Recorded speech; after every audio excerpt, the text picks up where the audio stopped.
Let me just tell you, when you think about stress, how you think about stress is really important. First of all, you can't lie to yourself, but if, for instance, you watch a 1 or 3 minute video, as she's given subjects in her lab, about stress, and it tells you all the terrible things that stress does to your immune system and sleep, then you experience those things, increases in blood pressure, etc. However, if you watch a 1 to 3 minute video that's also true about the fact that stress can sharpen your decision making for certain kinds of things, actually can accentuate your immune system. I wish someone would help me get this narrative right out there.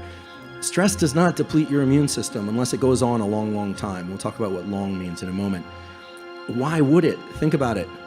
If you had to fast and move with family or weather a storm of any kind, emotional or physical, and you got sick, that wouldn't make any sense. It's usually after you're stressed. If you've ever been go, or taking care of a loved one or studying or working hard, and then you finally go on vacation, you rest, you arrive and you get sick, it's because your immune system shut down, it stopped. Your immune system is mobilized by that alertness side of your autonomic nervous system, but you do need sleep. You do need sleep, and it's actually, we think, the slowing of circulation. And this is why it's probably not a good idea to exercise if you're already sick, and if you're veering towards sick, probably limit the intensity of any kind of interaction as best you can and just still yourself.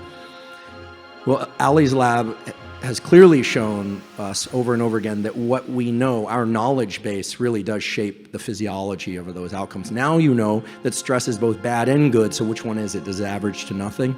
No. It turns out that you can bias this in one direction or the other depending on which information you're listening to more often. I think this is really important. I still am trying to get my head and my mind around what's happened over the last few years and where it's placed us. Like, where did it land us? Are we more resilient now, or are we just really beat up? I don't know. I really don't know. But I think how we interpret the last few years is going to make a big difference in terms of how it impacts us. How do we know if we are... Thanks. Yeah, what we're missing out there, I think, is a narrative from somebody that people listen to. And I'm not saying that person should be me. In fact, it shouldn't be me. But somebody that can help us frame what's just happened to us. Much like I think that the world needs a good therapist, basically. It needs a very good therapist. So I would call short-term stress, which is very beneficial for us, is the kind of stress that happens on the order of a day, 2 or 3 days. Not a problem, even if you feel torn apart, provided you can get rest afterwards. Long-term stress is the kind of stress that really starts to impede your sleep-wake cycle, make your dreams more stressful and more like nightmares, and they're not going away. And I can promise you that for those of you that have challenges with sort of a accumulation of stress from the past that's now compounded by what's happening now, etc., that the solution does seem to be to get yourself into a supported environment of some kind that will allow you to go through a full catharsis. Again, it doesn't have to require psychedelics. That can take you through the full ride of autonomic intensity catharsis of some sort, and then relaxation. That does seem to be what snaps people out of what we would call longer-term stress and historical stress. There's even the question of whether or not focusing directly on the trauma and the story is so critical. I think it is. Obviously, that's something that should be done with a clinician.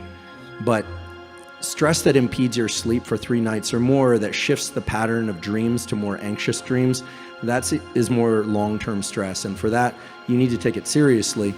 And it's the kind of thing where if you don't take it seriously, it can start degrading things like your immune system, etc. And I would say that under those conditions, use sleep as a good marker. In fact, I'm sure there's some clinicians in the room.